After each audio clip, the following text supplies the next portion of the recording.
A very good morning to everyone. Without any further delay, we would like to start with today's session. Today's webinar is a storytelling experience. It's stories from your neighborhood and the nature around your surroundings, the surroundings around you. And we have with us Dr. Arkajyoti Shome as the expert. And thank you so much, Dr. Shom, for joining us today. Dr. Arkajyoti Shom is PhD in Ecology and Environmental Science, focusing on the ecosystem services of Indian wetlands. As a dedicated member of the IUCN Specialist Group, he brings rigorous scientific insight to international conservation conversations. Currently with Synergist, he pioneers regenerative agriculture practices, designing ecologically informed strategies for farm resilience. A gifted communicator and naturalist, he also leads narrative nature walks, melding storytelling with ecological discovery. Thank you so much, Dr. Shom. Over to you.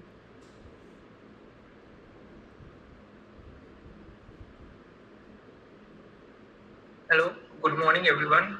So thank you for joining early in this Saturday morning. So let me start by sharing the screen first.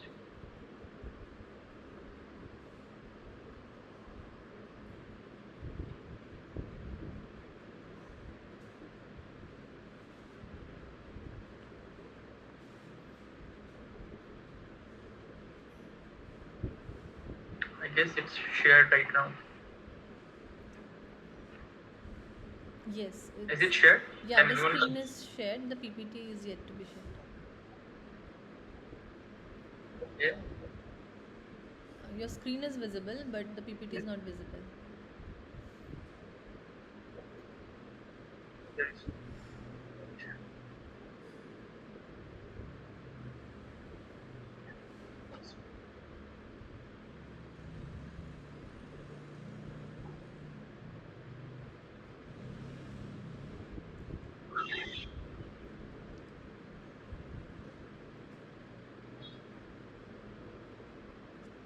I think now it's good to go, right? Yes.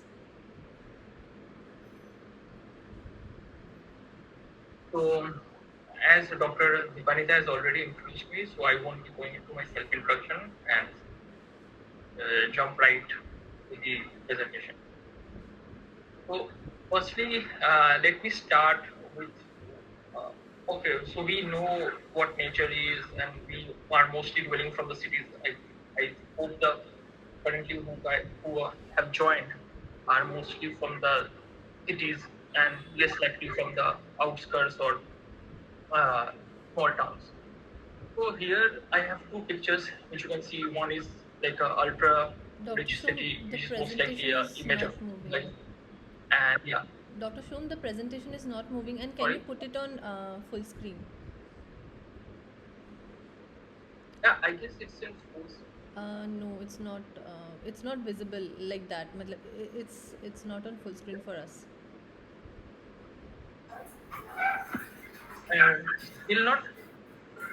Dr. Shaw, I think you have to share the presentation mode. You have probably started it in the presentation mode, but we can see in the PPT mode. It's not in the presentation mode. I think there is some. Maybe you can stop and reshare it. There is some. Yeah, I think there is due to the instability of the internet, there is an issue. Just let me Yeah, just yeah. You hold on. can stop and reshare. Sorry for the.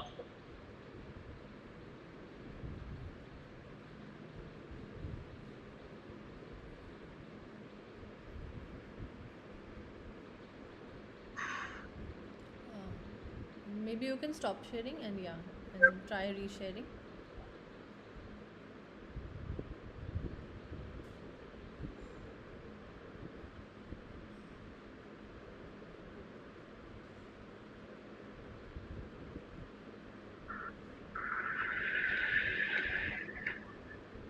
I think there is some issue. Can either one of you Yeah, share? yeah. That will be We great. can. I'm sorry. I'll screen share. I'll screen share. Sorry.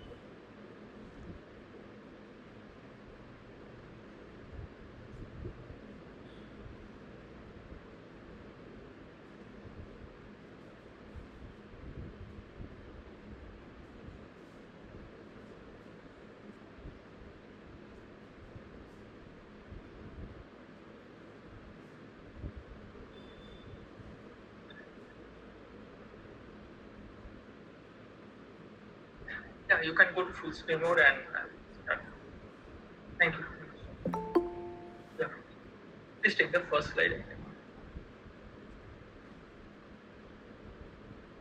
Yeah. So, okay, now since I couldn't control the screen and I would like to start from a different angle perspective. So as you can see, there are two pictures in this slide, and one of a big city and the other one of a remote place. So the big city is obviously the skyline you can imagine is of Mumbai, and the other part is somewhere remote in Arunachal. Now, when we think of what's the contribution of these huge cities in terms of our growth or in terms of their economic output. So, if we say in terms of GDP, now most of you have heard about the term GDP, which have comes out in the news or in a political debate, which is the total monetary value of all goods and services produced within a state or a country. Now, cities like big cities or countries, if we totally put all together, the global GDP around is like $105 trillion. But we never speak of the contribution of these remote places, the nature, the rivers, the plants. Like, what's their contribution in this economic growth? We don't know. We haven't figured out yet. So, on that note, I will start like what's nature contribution in our daily lives and how do we measure it? The small things which we see. Can you go to the next slide?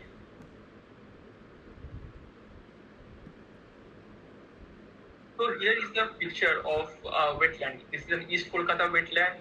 So people who are from Kolkata can do know about Salt Lake City, so they can understand well the East Kolkata wetland. It's one of the huge wetland, and a Ramsar Convention designated wetland. Obviously, Ramsar Convention is a kind of a important designation given to some important wetlands across the globe, like in terms of their social, cultural, or economic benefit they put into the surrounding communities.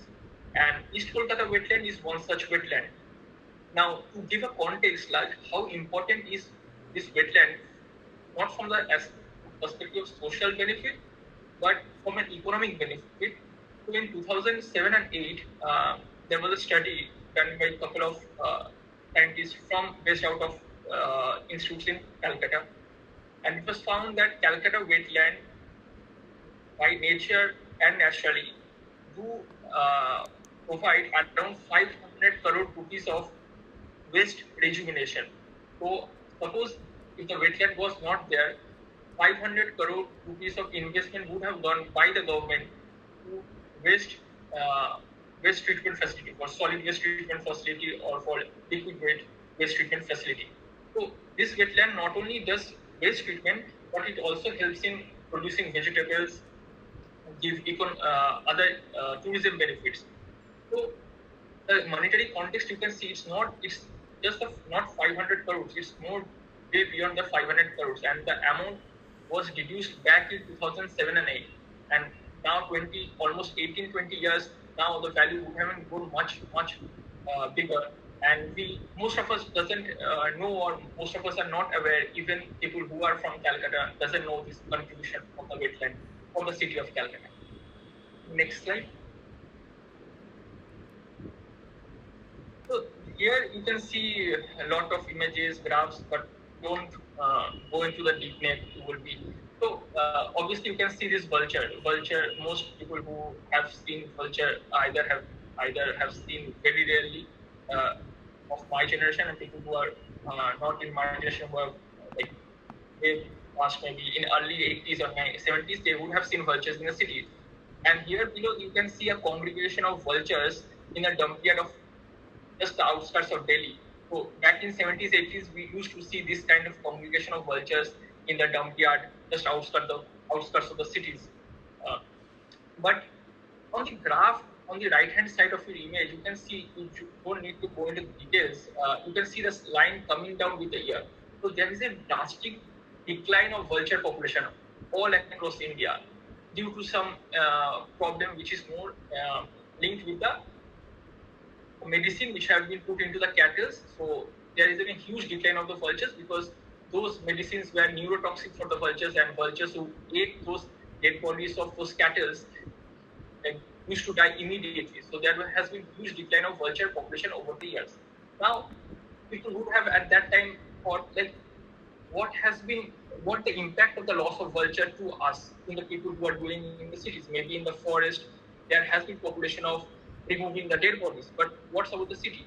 So just to give an idea, in the decline of vulture population, there has been a huge growth in dog population in our cities, the stray dogs, and that has increased the incidence of rabies, and cost of rabies vaccine procurement by the government has also increased around 280 crores in this last 20 years. Similarly, carcasses. So to remove these cattle carcasses. I mean the dead body of the cattle from the city who dies, and there is no vultures to feed on those cattle dead bodies. The cost has gone up huge. So for example, one that makeshift cattle dead body treatment facility would take around 50 lakh rupees, and now that cost has gone up to like almost 8 crore rupees per year, and therefore you can imagine how much the government is investing just to treat, just to use this waste treatment facility for cattle, dead bodies of cattle to remove from the cities. And similarly, annual human mortality, which is basically linked with the problem issue raised by the rabies, increase of rabies, increase of other problems due to this dead body decomposing around the vicinity. So the annual human mortality has also increased hugely, and that also has a cost towards it. And you can see in the last line they have given how much GDP burden has the society costed to the society. It's around like 29 lakh crore rupees just for the decline of the vulture. That's for like 5 species of vulture that has declined in our city. The cost is so much huge that has impacted our tax money, that has impacted our health, that has impacted our social life. So this wetland, this vulture, you may not see them that important in your daily life, but when we see that economic cost linked to our taxes money, you can see that how much of our financial system is dependent on these natural things. Next slide. Yes, Dr. Shom, it's a request if you can speak in English, Okay. we would like that, like if it's feasible for you. Sure. Now, this tree, I mean, it's might be not that hard sometimes. So, this is ficus tree, or I would say, but का पेड़ है. If people who not understand ficus, so this is the famous ficus tree in the Calcutta Botanical Garden, which is estimated to be, I'm not sure, maybe some 500 years old. So this is a historic point जहाँ पे people do visit botanical garden to just see this tree, and the original tree, the oldest tree is not there. It's the siblings of that tree, I would say, are still there, and it's still growing. Now जो but का पेड़ देखा है और people का या अशोक का, I mean ficus family से related, people would have seen the fruits, small berries, but none of them have seen the flowers. I'm pretty sure that you would have seen fruits of ficus but not flowers. Is there anyone who has seen the flowers of ficus? I mean, but का पेड़ या people का फूल देखा है किसी ने? So I'm pretty sure no one has seen. So how come a fruit comes without a flower? Like, it's not a biology, right? So there is, I mean, someone has raised their hand. Yes, sir. You have seen the flowers. Yes, please share. It is a kind of like a very small fruit, and उसमें बहुत छोटा सा sir एक flower जैसा होता है, उसमें बहुत सारे वो पेंडल्स जैसे होते हैं. No, actually, I think you have. Sorry. Thank you for your answer, but I think you have misinterpreted in some way. I think you have mixed it with some other thing.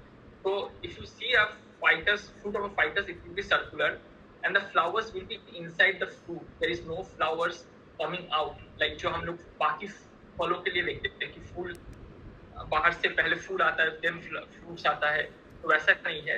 तो ficus का क्या है, फूल जो है वो fruit के अंदर ही रहता है। और तो there are small insects which we see wasp, जो कि हम लोग घर पे मार देते हैं, वो मक्खी की तरह, नॉट मक्खी की तरह बट थोड़ा मॉस्किटो की तरह भी दिख सकता है।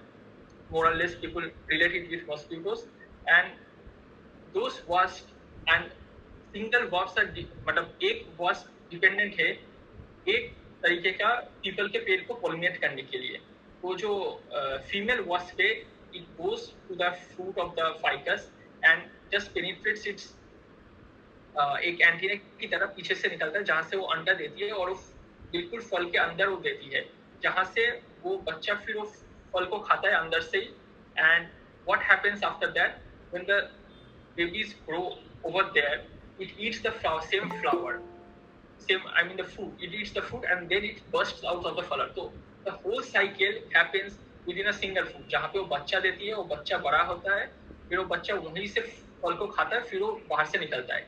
तो अगर ये मक्खी या मच्छर जो भी आप बोलोगे वास्प को, वो अगर नहीं होती है तो आज हम लोग पीपल का फल को या पेड़ का फल को नहीं देख पाते, और वो अगर नहीं होता तो ऑब्वियसली इस पेड़ों का पॉपुलेशन बढ़ता नहीं है। एक इंटरेस्टिंग चीज पता तो ये है कि यूएसए में ये स्टडी किया गया था, just pre covid the study was done, and it was seen the decline of honey bees. सिर्फ हनी बीज की डिक्लाइन की वजह से the cost, the agriculture would have costed, the burden would have been around 250 to 500 billion dollar per year, जो कि in Indian currency 20 lakh to 45 lakh crore rupees per year agriculture को, सिर्फ B का पॉपुलेशन डिक्लाइन होने से। और अगर हम लोग रोज बीज को देखते हैं, बाकी इंसेक्ट्स को देखते हैं, तो अगर हम लोग इस सारे पॉपुलेशन खत्म हो जाती है या डिक्रीज होता है, you can imagine the effect on the our agriculture system, जो कि आपका बैकबोन है किसी भी सिविलाइजेशन के लिए, किसी भी कंट्री के लिए, तो वो कितना होता है। हम लोग ऐसे ही देख के अनदेखा कर देते, तो सिर्फ बी का एक बी हाइव है या इतना इम्पोर्टेंट नहीं है। So you can imagine the grave consequence we would have faced if those things would have not persisted. Next slide. तो यहाँ पे जो अभी so called environmental advocacy में जो अभी बात चल रहा है, या environmental कि so most likely what we are following is egocentric, जहाँ पे हम लोग पूरा पिरामिड के ऊपर है, हम लोग सबसे अपने आप को महान मानते हैं। और एक है इकोसेंट्रिक, कि जहाँ पे जो कि मानना चाहिए, जो कि हम लोग पार्ट ऑफ द सिस्टम है, नो कि above the system. Basically egocentric जहाँ पे हम लोग सोचते हैं we are above the system, and ecocentric जहाँ पे हम लोग सोचते हैं कि हम लोग विद द सिस्टम है, जो कि होना चाहिए। Next slide. तो एक so this is how we can reconnect back with nature in our daily lives. An important हो नहीं पाता, जो कि छूट जाता है, वी डोंट अनदेखा कर देते हैं कि हम लोग के आसपास क्या हो रहा है। हम लोग हर दिन भागादौड़ी में ड्यू टू फाइनेंशियल कंस्ट्रेंट और other constraint we do avoid nature. तो there is a famous saying, just to recollect back, कि इकोनॉमिक्स का जो इसको कहते हैं father of modern economics, Adam Smith को, उनका एक फेमस फ्रेज है, I think most of the economist who are there in the audience can relate to it. It's called diamond water paradox. Diamond water paradox में we say कि diamond has higher value, whereas we don't value the water. But in our real life, diamond का कोई use नहीं है। हम लोग diamond हर दिन use नहीं करते, पर हम पानी को हर दिन यूज करते हैं। पर जब हम लोग वैल्यू की बात करते हैं in terms of financial value, diamond को हम लोग ज्यादा वैल्यू देते हैं, जबकि पानी को हम लोग कोई वैल्यू ही नहीं देते ऐसे, जब तक हम लोग को बॉटल पानी पीना है। So that's the reason we should reconnect back with nature and don't avoid nature in our daily lives. At least to some extent, we should connect ourselves with nature. And that in that context, what has come up, जो कि सब अभी बहुत लोग करने की कोशिश करते हैं शहरों में, कि on the weekends they do connect with backyard biodiversity. That is to connect with the biodiversity which is around themselves. कैसे करते हो और क्यों जरूरी है। Next slide. तो यहाँ पे आप देख सकते हैं कि अगर आप रिकनेक्ट करते हो, as in not reconnect, I would say backyard biodiversity में क्या क्या देख सकते हो, जैसे कि आप इस पहले जो फोटो है left side on the top left is a picture of a small caterpillar.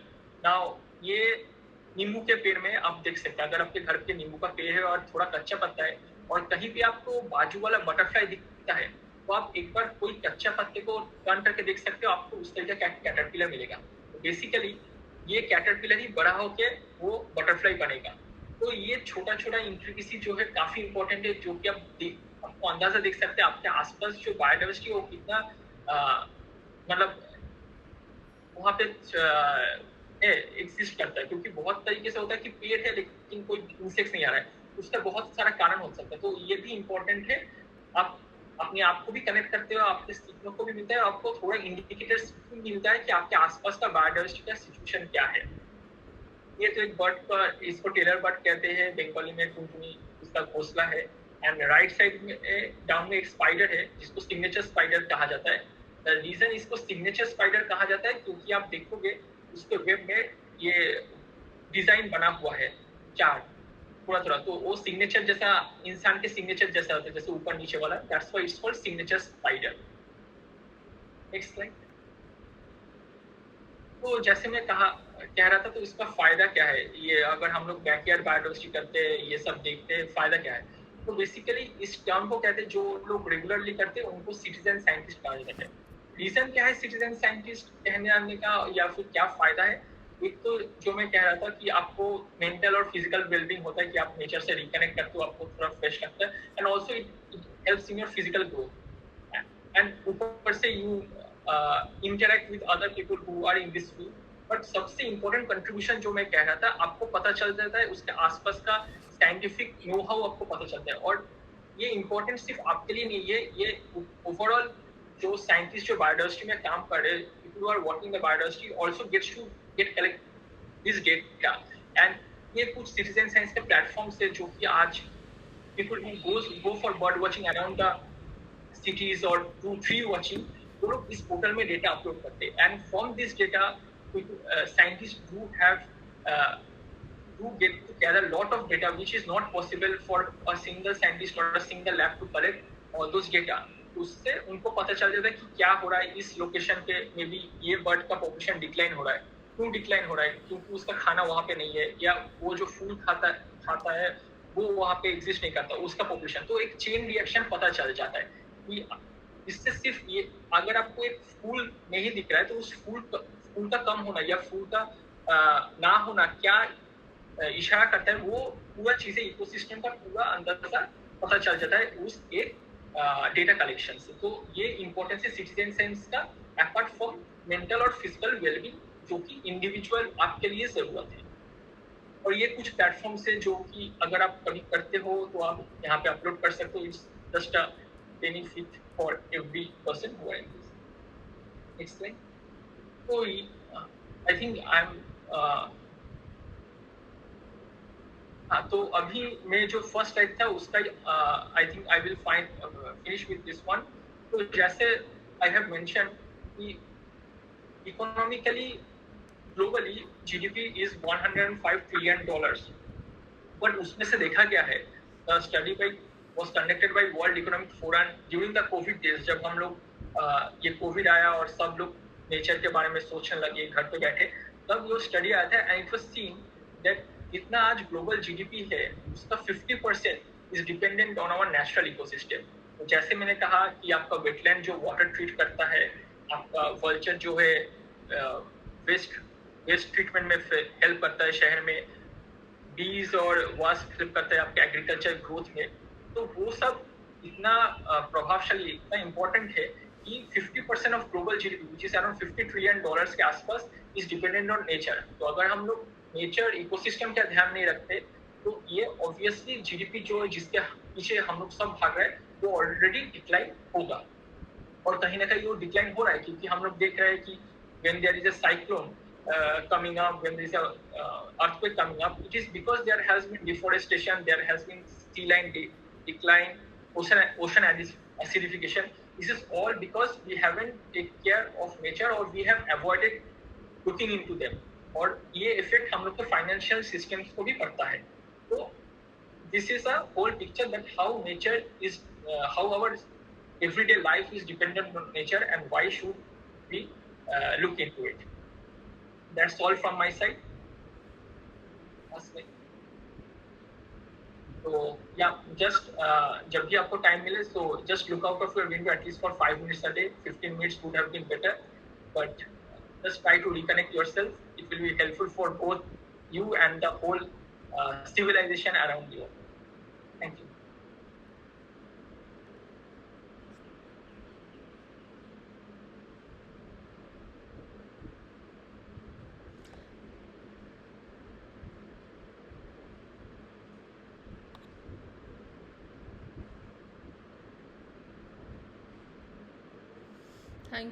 Thank you, Dr. Shome. We would like to take questions. If there are any questions from in the audience, please, you can unmute yourself, or you can post your questions in the chat box. I have a question in the meantime. You mentioned about the citizens scientist links. So how can it's just you click on the link and you can just post whatever you want to, or it's like specific things only you can post? Like, how does it work? Can you So you just have to create a login account, and then at least you have to have some basic knowledge ki which plant is that, ki bird ka hai, people ka hai, or at least the English name of birds, ki kaun sa bird hai, aisa hai. And anyway, these all platforms are very user friendly. So किसी को अगर नहीं भी पता है, जैसे आई naturalist का जो बताया, अगर किसी को नहीं पता है वो फोटो अपलोड कर देता है और कहाँ से अपलोड किया है, देन कोई ना कोई जो उस रीजन से वाकिफ है, who have worked in this region, they can actually identify कि अच्छा ये इतना स्पीशीज है. तो आपको बेसिकली डेट, लोकेशन डालना है एंड द फोटोग्राफ और the name of description of आपने जो देखा है. बाकी कोई ना कोई आइडेंटिफाई कर देगा या एल्गोरिथम ऑटोमेटिकली आपको सजेशन देता रहेगा कि अच्छा ये था कि ये था. So it's very user friendly to make as much as people use the apps, and all are free, so no subscription. Okay. Anyone from the audience have any question? You can put it in the chat box, or you can unmute yourself. Yes, I think Arya Josh has a question. Hi, Dr. Shome. Really liked a very enlightening lecture. Just wanted to ask, since you were talking about GDP and ecology, this is more of a generic question rather than specifically related to citizen science. So it's basically, there is an argument that there are ecologically sensitive sites which have, let's say, economically valuable material. So what is your view on like this sort of ecology versus economy in like such cases where, both the resource is necessary, but also the ecology is very fragile? So what would you say is like an approach where we can both contribute to the development, quote unquote, development of the nation versus, safeguarding our ecology, which, as you pointed out very rightly, is also necessary for our nation's well-being? Okay, so it's a very debatable answer, I would say, but right now, at this point, at this juncture, I would say there is also, if you are an economist, you might be aware, there is a famous book coming up, and it's saying that one time in the decade or one time in a century book, so natural capital valuation. So we can't value ecology because it's just an proxy way of value. We can't value ecology. And obviously ecological sensitive zone is more like a unvalued or invaluable, to be honest. But coming to the debate, like what should we do, that's why ecological valuation has been again incorporated. I mean, that's again debatable. So it's a clueless answer. Depends on, can that development is unavoidable? Suppose suppose if we are getting minerals out of that place, is that mineral essential? It can't be found anywhere on the planet, or it's just for the ease of other supply chain constraint we are getting from that places. So there are a lot of notions which we have to look into, and if it's unavoidable, then we have to figure out like how to minimize the ecological consequences.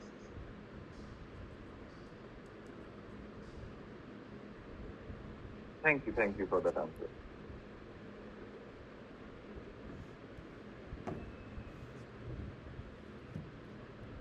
Of the citizen science platform in the comment box if you would like to go through them.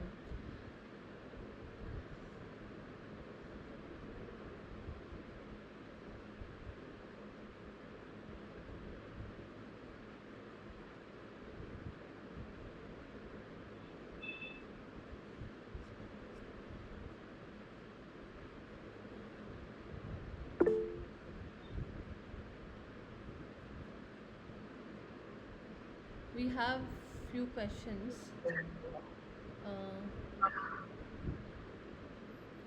Okay, so there is a question: what is the best way to communicate it to an average person? I think the best way to communicate average person, if it's not in practical, I think we can have kind of a storytelling session, or in terms of showing the importance of. So suppose we take them to a field location, if possible, field location which is around them, and showcase like how individual this bee is affecting their daily lives, or how that wetland is affecting their daily waste generation. That can be a one solution. Hi, Yeah. am I audible? Yes, you're audible. Hi, Dr. Arkajyoti. Thank you for the talk. So I actually put that question.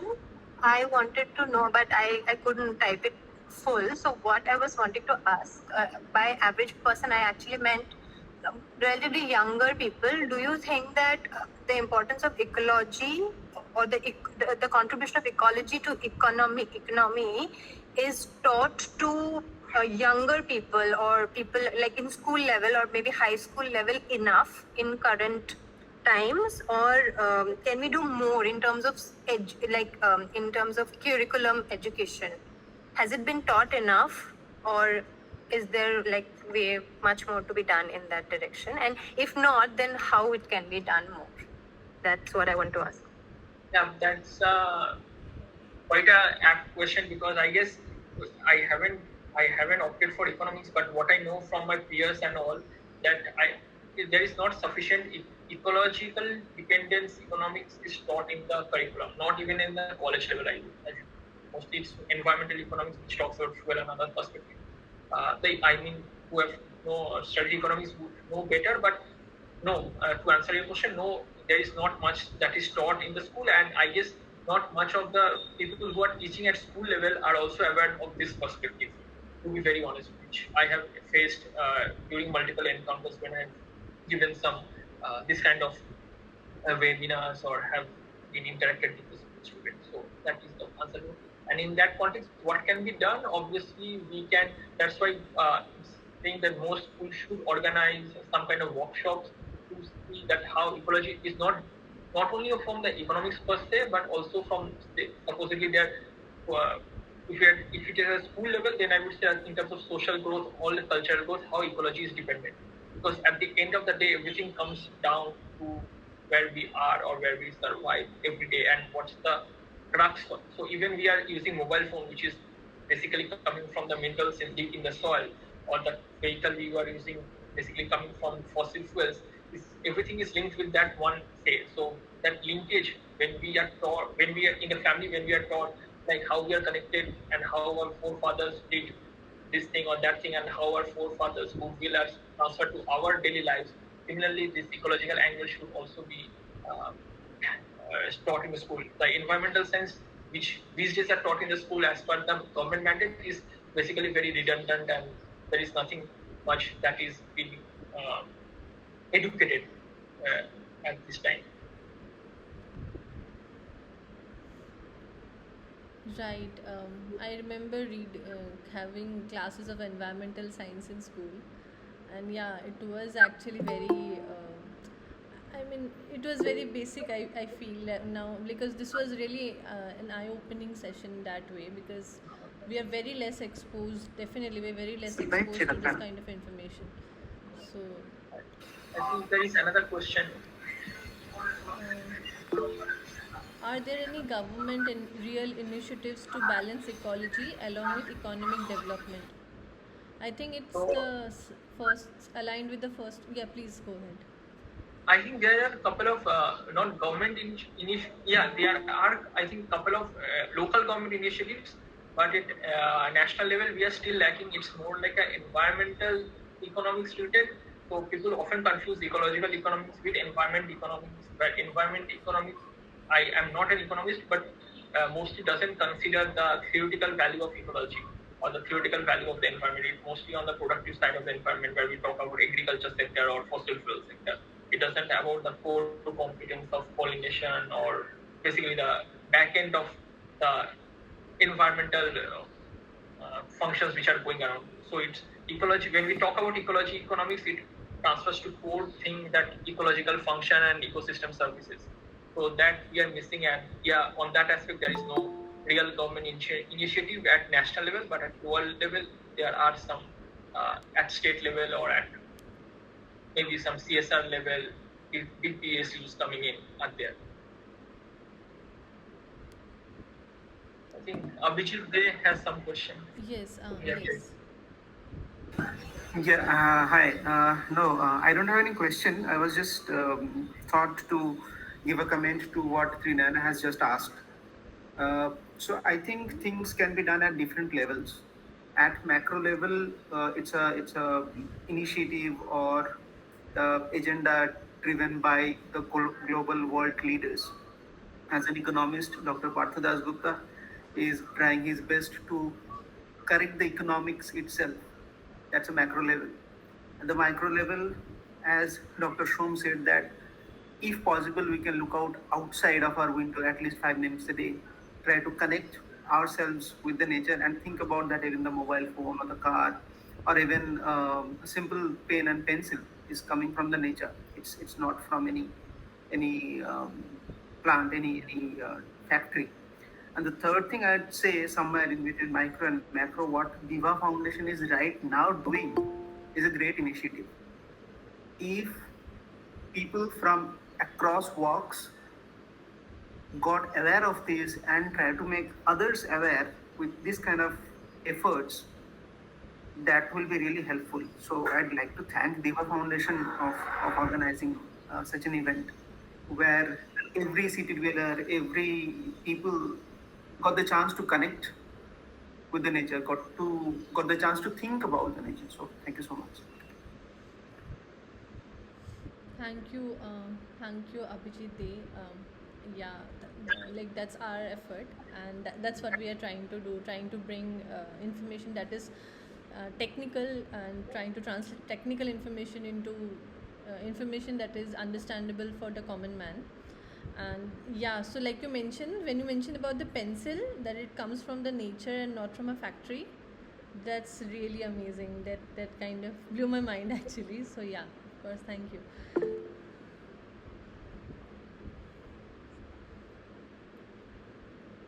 We have learned about the extinction of culture and also preservation. But from your today's talk, I came to know about the relationship of bee and agri economy development. Yeah, it's a very interesting part. And today's world, if you see, we are doing we have to do artificial pollination for some of the vegetables, I guess, like your brinjal and all those things. So yeah, we are at this juncture where either we it's now at this point, maybe in a couple of years, either we just go back to completely artificial things or we try to restore. So we are at this juncture. Maybe in a couple of years we'll get to know where we have headed.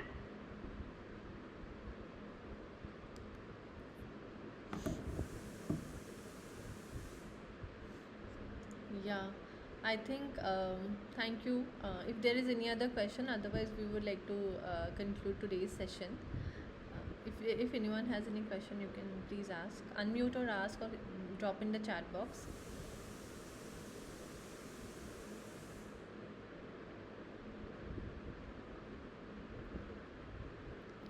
Okay, all right. Thank you so much. Thank you for joining, and I hope you like the session and hope you got some new insights into our surroundings and how they are connected to our life and well-being. Thank you very much, Dr. Shome, for walking us Thank through you. such amazing insights. Thank you very much, everyone. Have a good day. Have a great weekend. Bye.